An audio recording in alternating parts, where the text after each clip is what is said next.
James Hearn for the untouchable true school sports. Let's go, baby. Bow! Be careful what you wish for because it can become a reality. Yeah.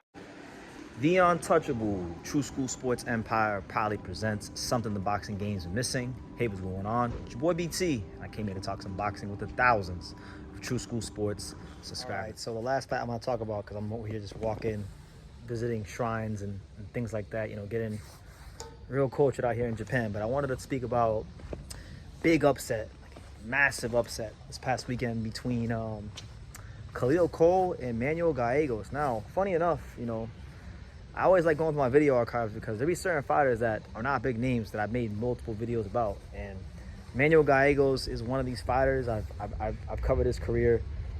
I've made 3 videos about fights in his career. Pacheco, this one Mexican dude he fought, and Richard Van Sicklen. And I know Gallegos. I know Gallegos is a good fighter, and I knew that he was going to be, to date, quite possibly the toughest opponent of Khalil Coe's career. Now, on the other side, Khalil Coe, you know, Eddie Hearn has had a lot of bad luck with fighters losing this year, and especially prospects. You know, he has had the best luck of building American prospects over the years, like Otha Jones III, Nikita Abibi. There's a sizable amount of American Eddie Hearn prospects that haven't panned out over the years. And Khalil Coe, you know, I didn't think he was going to be a world champion or anything like that, but he looked like he was progressing steadily.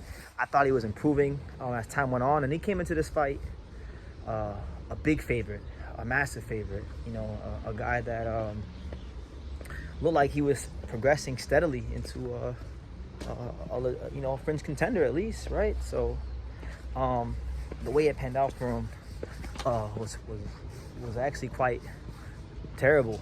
Gallegos beat him up to the body, beat him up to the head. The punch output, the volume, the conditioning that he brought to the table was really giving Khalil Coe a lot of problems. He folded them with a body shot and just systematically beat the fight out of him. And, you know, I'm in Japan, so I can't be too loud. They don't allow people to talk loud, and how I'm talking now might even be loud, but, you know, Khalil Coe exposed. See, that was kind of loud. Be shut up. But yeah, Khalil Coe got exposed and beat up by Gallegos, and it's kind of sad because like I was at his fight back in February when he fought on the undercard of Conor Benn versus Pete Dobson, and I thought he was turning a corner. I thought he was turning a new leaf in his career. He was getting better. He was showing a good blend of boxing skills, punching power. And even in this fight, there were some moments where after, I think, the first knockdown, he was still fighting to the best of his abilities, but Gallegos just stayed on top of him, just stayed slowly but surely beating the brakes off of him. And what a win for Gallegos. I mean, Gallegos has been in there with Diego Pacheco. Pacheco outclassed him. He fought Richard Van Sicklen to a draw, and that was a fight that could have went either way on Pro Box. But he's been just slowly but surely pounding the pavement, being one of these honest, blue-collar, hard-working fighters in boxing. You know, he's from Los Mochis, Sinaloa, Mexico, and one thing about these fighters from Los Mochis, they're very tough, very heavy-handed. The hands are normally made out of bricks, and he kind of proved that he makes sure that reputation stays intact with fighters from Los Mochis by the way he broke down Khalil Coe. He was a massive underdog. He was actually a 20-1 underdog by some of the sports books. So if you put in any sort of money on Gallegos for this fight, you could have cashed out really, really nicely. Maybe you could have got a vacation to Japan, you know, because that's how crazy the odds were, you know. And for him to go in there and deliver like that, that was definitely a performance where I think now you're looking at Gallegos getting bigger opportunities. You're looking at him getting just his career being able to move forward, because again, I've been covering this guy's career. He's been in some fights that I've made videos about. Some high-profile ones like Pacheco, some not so high-profile ones. Like he's fought on a Roy Jones Jr. card that I made I did a live for one time years ago. So you know, it just goes to show you in boxing, if you work hard, if you dedicate yourself, if you continue to do the right things, eventually you will break through. And Gallegos, I think, has broken through in a major way. It was the upset of the weekend.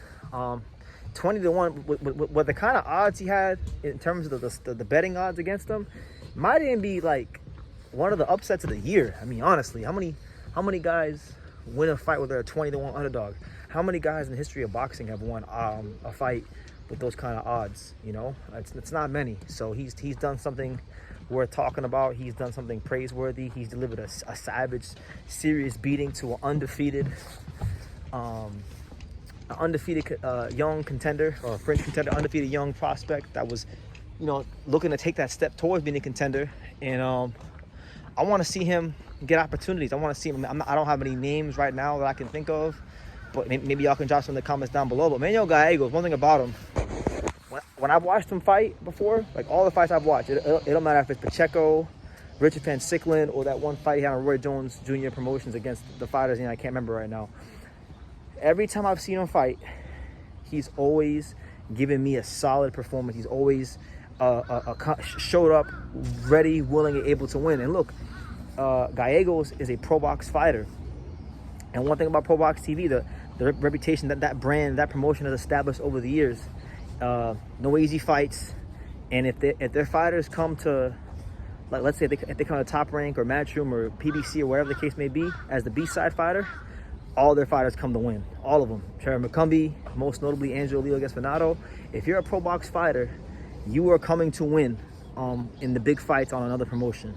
And he continues that tradition that we're building here in boxing, the Pro Box TV fighters, you know, just going ahead and upsetting the apple cart on big promotions against the A-side fighters. So let me know what you guys think about Gallegos. What did you think about the beating he laid on Khalil Coe? Is that going to be it for Khalil Coe? You know, is he going to be able to rebound from this? Because luckily for him, the light heavyweight division, well, the division in which he competes in, it's not a stacked division. And better be, and Bivol will be getting out the weight class soon. And even some of the other contenders like Buatsi and Yard, they're in their 30s already. So he's still very young, and there may still be a future for the big stepper. But right now, in the present, he got his ass waxed by the fighter from Los Mochis. So leave your comments down below. What did you guys think about the 20-1 upset victory for Manuel Gallegos over the big stepper Khalil Coe? Leave your comments down below. Make sure you guys take the time to subscribe. And like I say in every single one of these videos, you can love me or you can hate me, but I'm just a kid from Dania. So until next time, thank you for watching another video on the untouchable True School Sports Empire. I'm at the Boxing Hall of Fame out here in Canterbury, New York. And for more great boxing content just like this video, make sure you click and subscribe right over here.